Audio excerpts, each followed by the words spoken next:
Hello and welcome to the Film Pulse podcast. This is episode number 370. My name's Adam Patterson. With me today we got Kevin Rakestraw. Hey, Kevin. Hey, how's it going? It's going pretty well. How about you? Hey, it's all right. Good. Now, this week on the show, we'll be reviewing Shannon Murphy's Babyteeth. We'll also be going over some we're watching on the watch list and new releases on VOD and Blu-ray. Thank you so much for joining us this week. Please remember to review us on iTunes if you get a moment. That would be super helpful. No housekeeping to go over this week. I think we can just safely jump into our review. Again, we're talking about Babyteeth. I have a synopsis here. Milla, a seriously ill teenager, falls in love with a drug dealer, Moses, her parents' worst nightmare. Oh, boy. So we have a review for this up on the site. Chris reviewed this one for us. He gave it a 9 out of 10. So there was some pretty lofty expectations here for this movie. It also features Ben Mendelsohn, which I know both you and I are fans of Mendelsohn. Mm-hmm. Yep. And so yeah, I thought, well, why not? Why not give this a look? There weren't too many other options for this week, so we decided on Babyteeth. And I gotta say, after watching it, what's the big effing deal with this movie? I'm glad I'm not the only one. Because one of the reasons I picked this movie is for like a week leading up to this. I mean, I'm seeing Babyteeth everywhere. Babyteeth, great movie. Oh my God, you guys see Babyteeth. One of the best movies of the year. Incredible. I'm like, oh, Ben Mendelsohn, Essie Davis. Okay, this sounds intriguing. I'm not really. I wasn't drawn in by like the synopsis or anything, but I was like, all right, everyone's saying good things. And then I'm a lot like you, because I honestly stopped this almost halfway through because I just couldn't take it anymore. I gave this a look yesterday, and I actually had to take a break midway and come back to it later because I was just not into it. I think what it boils down to is this is just nothing new. Like, we've seen this so many times before. There's been so many of these love stories involving someone with a terminal illness. And yeah. I know that I'm like terribly cynical, and I know that a lot of these movies that strike an emotional chord don't seem to affect me in the same way. And oftentimes movies that aren't intended to strike an emotional chord do for me. So I know that I'm really weird when it comes to how movies affect me in an emotional way, but I just was not very emotionally invested in this movie and the characters. I just was not into it. Yeah, and that was another thing that like really surprised me, because like I said, when I stopped it, right, and I was just like, I'm so confused, because I'm thinking the same thing as you are. I'm like, this feels extremely familiar. It just feels like a rehash of like every, movie that we've seen with, a teenager going through cancer. So, I hop on the internet, fire up the old internet machine, and I'm looking on Letterboxd and stuff, and everyone loves it and is praising it pretty much. Like, that's all I'm seeing. And I'm still just extremely confused. And it seems, I guess this is just one of those movies, because there seems to be, like one or two movies every year that are just, just universally praised for the most part. And I'm just left just sitting dumbfounded as to what am I missing? Like, you go on IMDb and there's the trailer, right? And it has an excerpt here from Variety. It says, wickedly perverse. In what way? And then embracing blast of air. I don't, like, this is nothing new at all. Yeah, like, it's not that perverse. What was perverse about it? Like, what was wicked or perverse about it? Like, there was nothing edgy in this. It was a pretty straightforward love story. I mean, maybe the weird thing is the fact that she was like 16 and he was 23 or whatever. Which is that didn't help. That, like, me and this movie got off on the wrong foot, like right off the bat. because he shows up and I'm like, wait, this is the glove hanger? Like, she's way too young. This is creepy. I don't like it. Yeah. It was creepy. It was inappropriate. I wouldn't necessarily call it perverse at all. And like, no. There were so many parts of this that felt just so cliched to me, and I think maybe it does resonate with people, and they see this as a touching story, but for me, it wasn't. Like, I just wasn't. I think maybe part of that was the fact that I just wasn't very invested in these characters. I liked the characters. I thought that the performances were quite good. I mean, Ben Mendelsohn was great. Eliza Scanlon, who plays the main character, Milla, she was very good. Same with Essie Davis and Toby Wallace, the dude who played Moses. I thought that they were all very good. But the material here was just not something that was necessarily grabbing me. No. And not only being, a rehash of plenty of other movies, so much to the point that, like, you know everything, like, from the outset. You know exactly how this is all going to play out, and it does. Like, it follows the beats exactly how you would expect them to. There's these unnecessary, almost forced, like, quirky things that just feel completely out of place. Like, there's a bunch of puzzle pieces here that don't fit together. Like, I don't understand anything, or the inclusion of the neighbor Toby, the pregnant neighbor, played by Emily Barclay, with her dog. Like, that pretty much went nowhere. Yeah, I was just gonna comment on that. Like, it felt really strange and unnecessary, and there was this subplot involving the marriage, her parents' marriage, and how that seemed to be sort of shaky, and then the introduction of the neighbor. And I'm like, oh, okay, well, clearly there's going to be something happening here between Ben Mendelsohn and the neighbor. It seems pretty obvious. And just the way that everything plays out is it's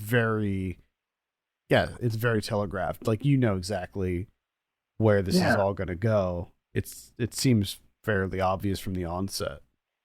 And then there's just some other things that are just, like, the kid, Tinwa. Who the fuck is he? And, like, who is he?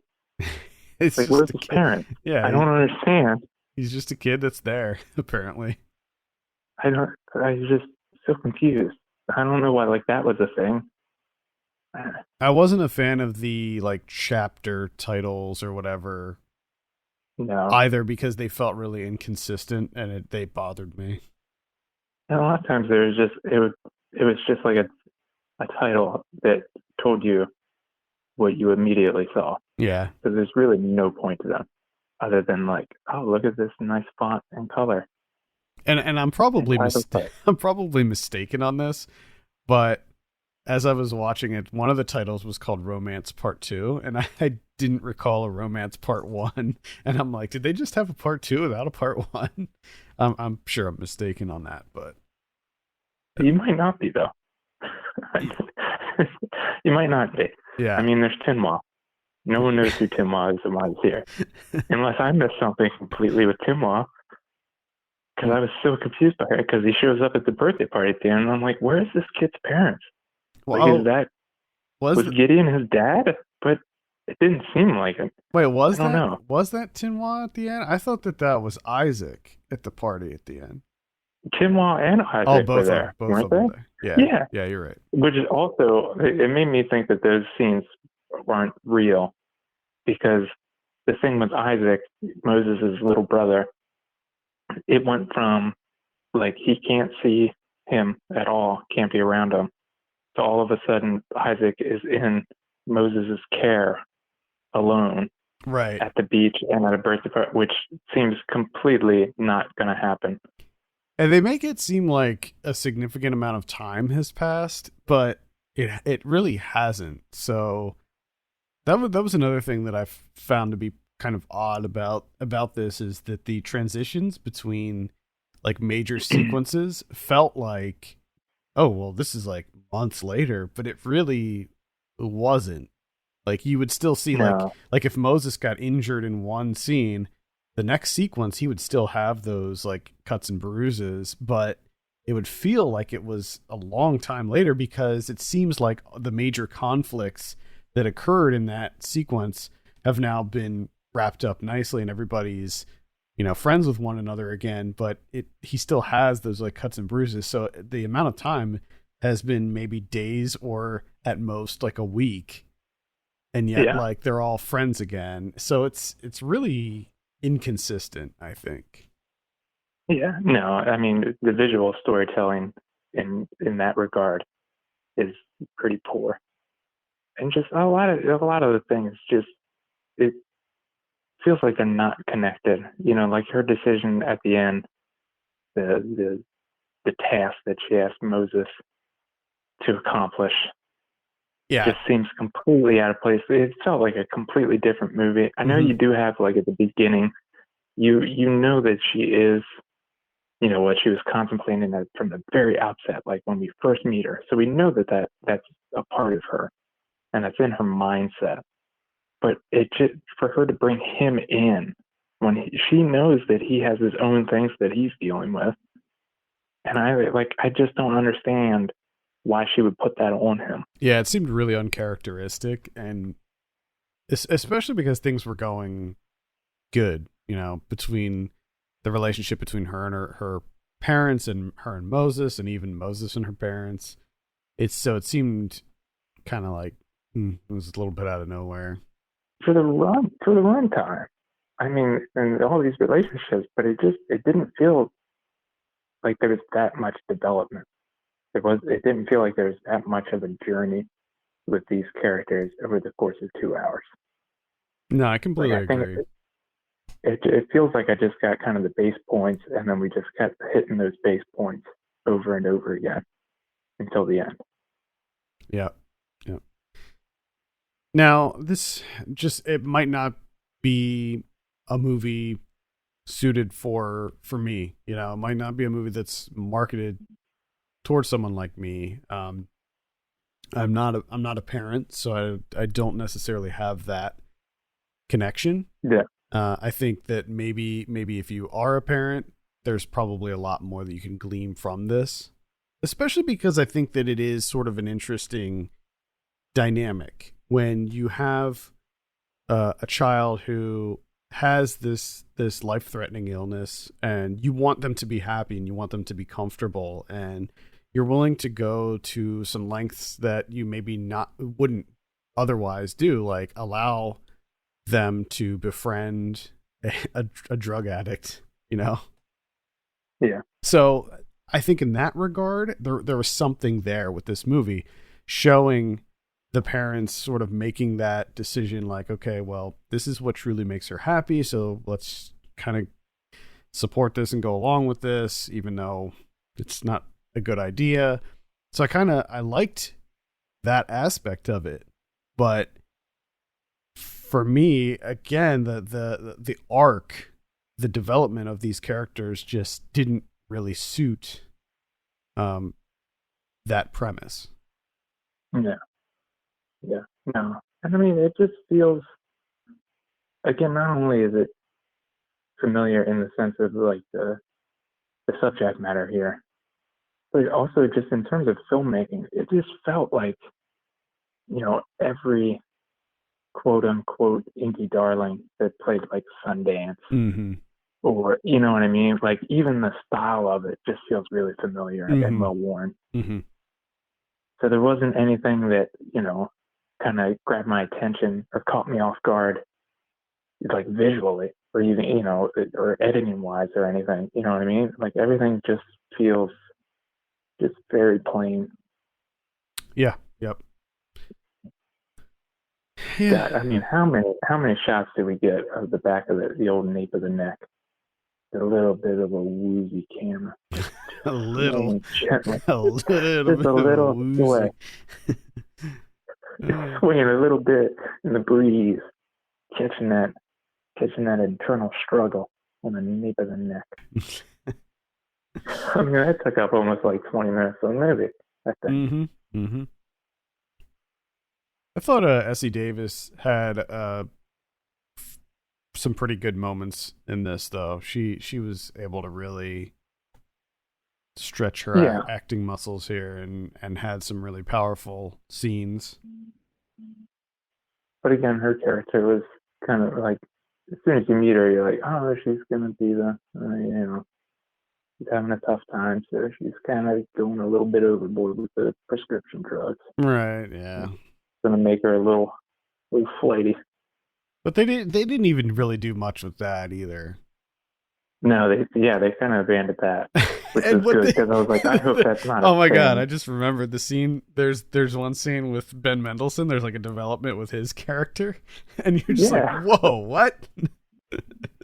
And they're just not. And they just come up. Yeah, there's this one.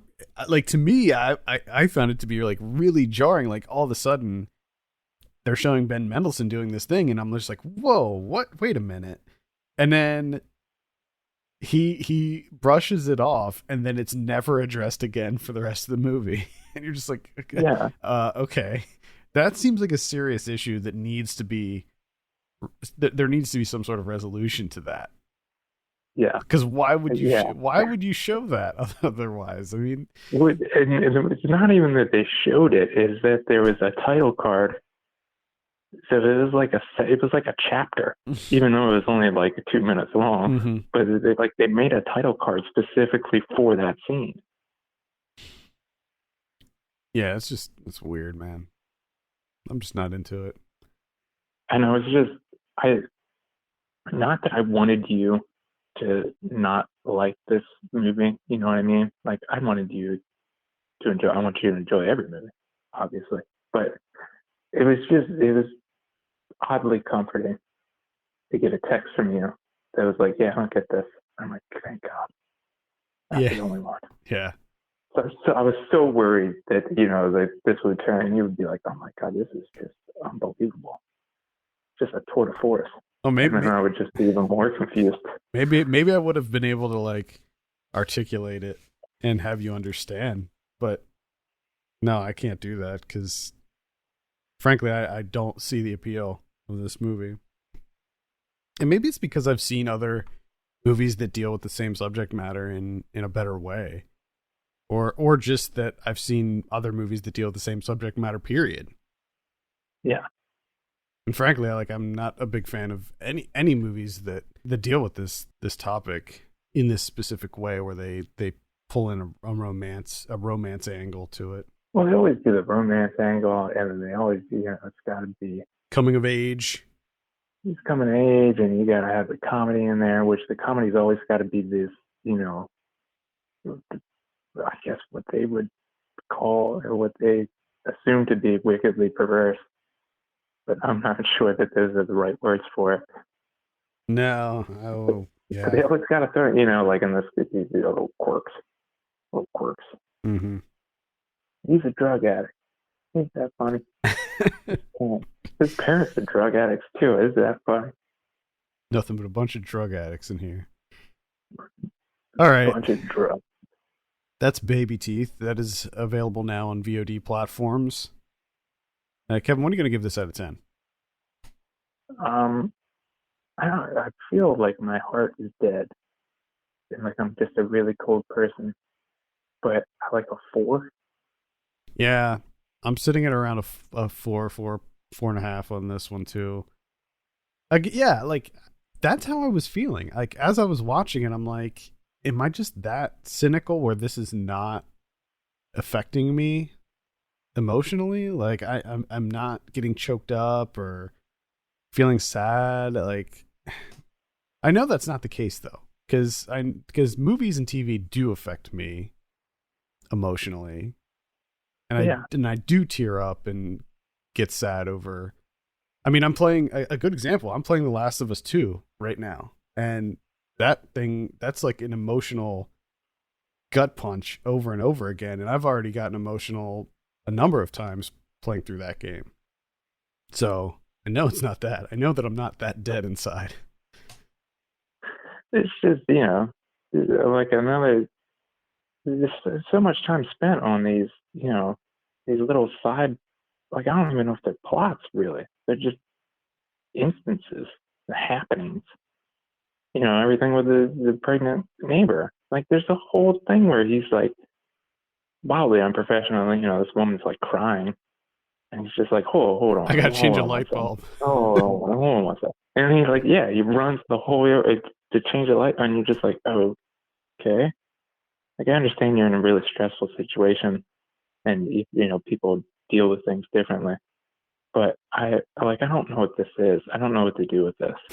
Like, you're at work, dude. Like, if Like, it's yeah, you're doing a disservice to your patients who need you. Like, if you can't perform your job, then you need to take a sabbatical or take some time off. At any rate, that's Babyteeth. That's unfortunately a pass from both of us. However, as we said, a lot of people are. This movie is really resonating with them, so you may enjoy it. I guess your mileage may vary on this one. Yes, definitely. Let's talk about someone we're watching. I think it is my turn this week. I saw You Should Have Left. This is directed by David Koepp. This is the new Blumhouse horror movie starring Kevin Bacon and Amanda Seyfried. Oh. Yeah. Interestingly, Amanda Seyfried plays Kevin Bacon's wife. Pretty big age gap there. Which it is actually addressed. It's like kind of a big, not a big plot point, but it is a plot point. So the basic premise of this is that Kevin Bacon is married to Amanda Seyfried. They have a child together, and Kevin Bacon's previous wife died in a drowning accident. And Amanda Seyfried she's like a famous actress, and they decide to rent this vacation home in Wales, this really, really cool looking house in Wales. And some weird stuff starts going on in this house. Some creepy house stuff. Like they end up, like, the house is like deceptively large. Like, there's all these different hallways and doors and lights and everything. And then he eventually discovers that the house is like the one room is like 4 inches bigger on the outside than it is, or sorry, on the inside than it is on the outside. So it's like the geometry, the architecture in this home is impossible. And, you know, there's some creepy imagery that starts to happen, and it all stems from like his jealousy and his guilt over the death of his first wife. And did he or did he not have a hand in her death? Guess you'll have to watch the movie to find out, but I don't recommend it because the movie's very bad. It's really bad. And movies, like, some movies start off okay and then they just can't stick the landing. And this is an example of that of a movie that cannot stick the landing. Like, this movie just has no idea where it's going. And when it finally reaches its conclusion, you're just like, oh, that's it? Like, this is what this has led up to? Like, there's no big reveals or anything like that. There's no resolution. It's just sort of, he's just like, oh, this is how it is. And then that's it. It's over. And nothing about it is particularly scary. The only thing that I can say about it that I really enjoyed was the house. Like, the house was really cool looking. It has this sort of very minimalist sort of Scandinavian look to it, and I really like that design style. So the house was dope. The rest of the movie was pretty much a train wreck. Wow. Well, that's good to know. Yeah, skip it. You can bypass that one, because I was like just mildly interested. Mm-hmm. I'm like, oh, it's recognizable people. It sounds interesting. Mm-hmm. It could be a thing. It could be a sleeper hit. Could be, but it wasn't. But looks like you're just better off looking up real estate on the internet. Yeah. Just go to some design blogs. You'll have a better experience. I saw Hustlers from 2019. the, I guess, like somewhat surprise hit. I was kind of surprised the way that it kind of took over 2019. A lot of people talking good things about this. And I got to say, they were pretty much right. I found this highly enjoyable, very entertaining movie for me. I don't know. It seemed to be one of those instances of just at the right time. It's just what I needed. You know what I mean? Just like it had the right energy to it, the right tempo, the editing style. They're I want to say con, but I don't know if it's really. I don't know if getting drugged, if you're really getting conned. I think just think you're being taken advantage of at that point. So it's not necessarily a con that they're doing. I mean, partially, I guess. Yeah, sort of. I mean, the lead up to the drugging is kind of where the con is. Yeah, true. And then, I guess, and then they just kind of brute force it at a certain point. Like, you know what? We can just brute force, and we can get so much more. We'll just a huge puncture in the sidewall and just let everything come gushing out, and we'll make a lot more money this way. Which I did enjoy that build up, because I was kind of wondering, like, because at first, their original con, which is, I thought, like, kind of where it ended. I didn't know it escalated from there. I just kind of thought that was their thing that they're doing. And I'm like, well, they didn't do anything wrong. I don't understand. And then, okay, it escalates. And I still don't really think they did anything wrong. I mean, obviously it's illegal, but still just kind of like, that's a good idea. I mean, they're all scumbags anyway, so nobody cares. Yeah, I was like, this is great. And I was actually kind of surprised that the framework of this with the, this being based off of an article, and how they kind of incorporated that into the movie with the journalist played by Julia Stiles, like, interviewing.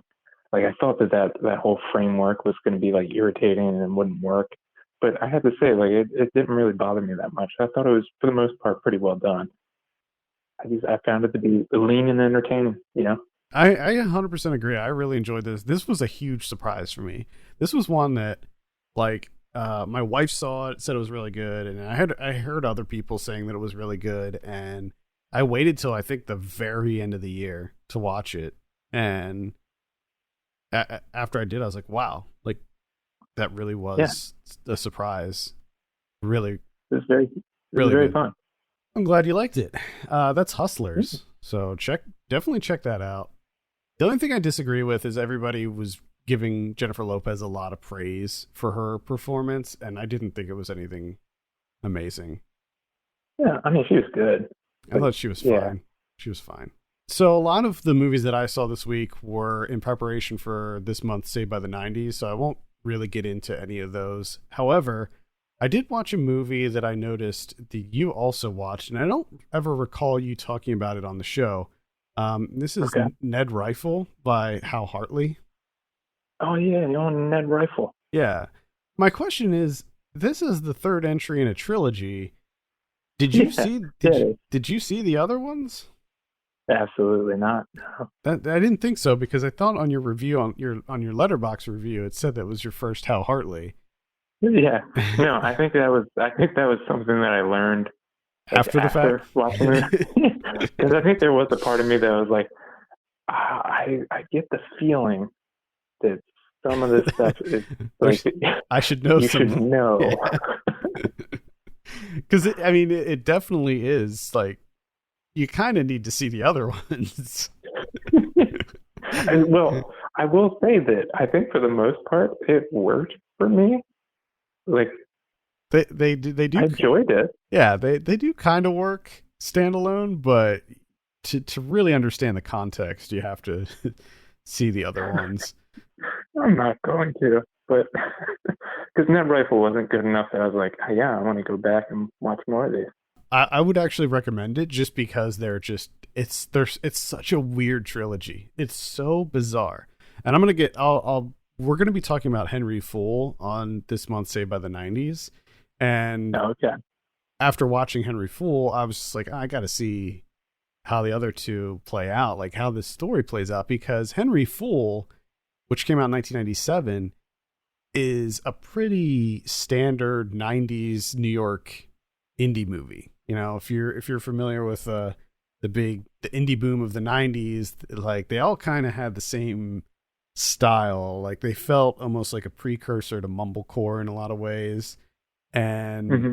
that's just like that style. And like where was it going to go from here? And when you see the second one, Faye Grimm, which came out in 2006, which focuses on Parker Posey's character, that is so different and bizarre. You're just like, what where are they going here with this? It's I don't even want to talk about the plot of Faye Grimm because it is so far removed from the first one and even the third one that like I feel like you just have to sort of experience it. It's but overall I think that the trilogy it's worth a look. They're weird, man. Like the structure, the like the dialogue, the acting style, it's not typical. Yeah. And they're kind of unique. I did like Ned Rifle, but it's I think that they're certainly not for everyone, these movies. Yeah. And they're definitely rough around the edges too, I would say. Well, maybe I will. We'll see. We'll see. Well, I can tell you that Faye Grimm it's not a comedy at all. It's an espionage thriller that spans multiple countries, including Turkey and Afghanistan and Paris. Okay. So, All right. if that intrigues you, All right. Interesting. I watched a movie you watched. That's Greener Grass. oh yeah, I got around to Greener Grass. I had a very different experience than you. And I think this is another movie that the mileage may vary. 'Cause oh yeah, big I, time. oh man, I did not like this. It felt like it was trying entirely too hard. And just a lot of it felt really flat for me. Now, early on, I was kind of into it, right? Kind of the whole setup and their world and everything. But I was thoroughly enjoying Julian Hilliard's performance. He's the kid that turns into a dog, Mm-hmm. and like his absurdity, just for whatever reason, like his delivery and him being a little kid and everything, like it just really worked for me. And I was like, I like where this is going. I had forgotten that he turns into a dog. I know that you did tell me that, but I had forgotten until he turned into a dog. And I was like, oh yeah, Adam told me that. That's right. Damn it. And it was just like, out of all the characters in the movie that you had to turn into a dog to take away, their comedic performance, he would have been like on my untouchables list.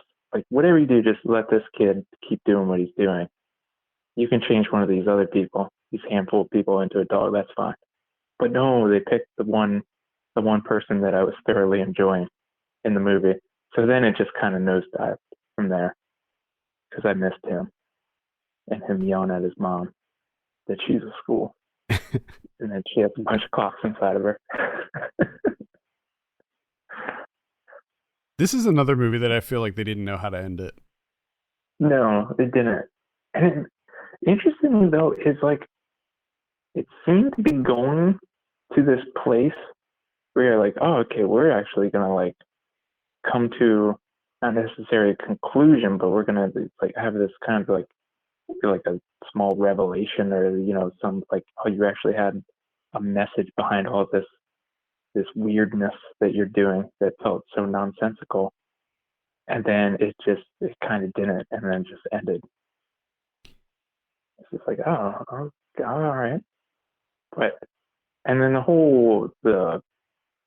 the angle of like the Black Christmas angle with, I guess her name was Little Helen. I like that just didn't work for me at all. That didn't necessarily work for me either, but I sort of just ignored that I did like the scene when she was the substitute yoga teacher and she brought in the TV and they watched Twister. Oh God. That's the thing. Like it has its moments. Like there's moments where it's funny. Like it's funny, but it just seems like I don't know. You know, these movies that are like an hour and a half long of like, hey, we're setting up this framework and now we're just gonna do improv. Yeah, I mean, it's just like I can totally understand. I mean, I wasn't sure that this was something that would work from you from the beginning. Like, my wife saw this and hated it. My dad saw this and hated it. It's just something that it clicked for me, and I really enjoyed it. And I watched it twice, and I enjoyed it both times. I did. I mean, I will give him props for like creating this like really robust world. You know, like the shows that they watch. Like I did, Kids with Knives.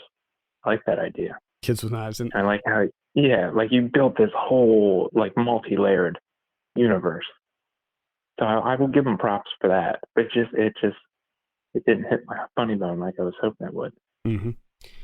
You didn't like Beck Bennett and his obsession with the pool water? When he starts drinking the pool water? No, I didn't. I just wanted him to shut up. My favorite part was when they got in the argument and they showed him out in the pool pouting and drinking the water. Anyway. Yeah, that's Greener Grass. I have a review for that up on the site, but it's it definitely seems like only a very specific number of people are going to really enjoy that movie. But and an interesting thing that I found out, which I haven't watched it yet, but there is Greener Grass, the movie is on Hulu, by the way. You can watch it. But there's a Greener Grass short from 2015, directed by Paul Brignati, that stars Jocelyn DeBoer and Don Webb. So like it existed in 2015 as a 15-minute short, and it looks like it's pretty much the same. Going off of like they just kind of built out from that. So I'm interested to see in the short, like does it work better in like a 15-minute snippet? You know what I mean? Yeah, maybe. Yeah, perhaps. Like maybe it's like instead of expanding it out. I don't know. I saw Paprika from 2006. This is directed by Satoshi Kon. Have you seen this movie? I don't see it on your... No. Oh my God, Kevin. It's been on my watch list. This movie, this is like, this is a must watch for you. Oh. It's basically...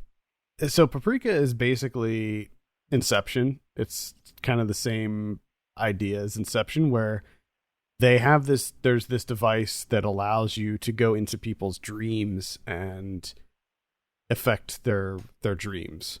And what happens is one of these devices gets stolen and a terrorist is using it to change people, control people, etc. And it is so good. I can't believe that I'm just now seeing it. It's been one of these movies that's sort of been on my periphery forever, and I just never got around to watching it. We talked about Perfect Blue on this show like multiple times. I think we reviewed it for Halloween this past Halloween, and I think I talked about it other times on the show. I love Perfect Blue. That's also directed by Satoshi Kon. He also did Tokyo Godfathers, which I also never saw, and I plan on rectifying that in the very near future. That was actually just re-released in theaters right before the COVID hit. Yeah. And he also did Paranoia Agent, which was a show that I absolutely loved back in the day. Which, by the way, that came back. They're re-airing that on Adult Swim now. So, okay. which is interesting. Highly recommend Paprika. It is just the right level of sort of crazy, creative, surreal imagery and sci-fi, and I absolutely freaking loved it. And the soundtrack is absolutely killer too. It's the same guy who did the music for Paranoia Agent. Remember that amazing intro to Paranoia Agent? I remember absolutely nothing from Paranoia Agent. You don't remember the intro where everybody's laughing and smiling over that song? Nope. Man. No. You should look that up on YouTube after this.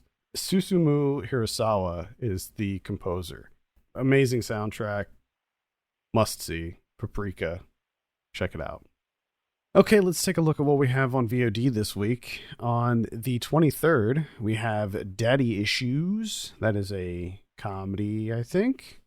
We have Man-Child, the Sheo Cotton story. The basketball player? Probably know more about him than me. Who? Shea Cotton? Shea Cotton, huh? He's a Los Angeles hoops megastar. I've never heard of him. Interesting. All right. We have Aqua Slash. Your killer vacation awaits. I'm going to be checking this out.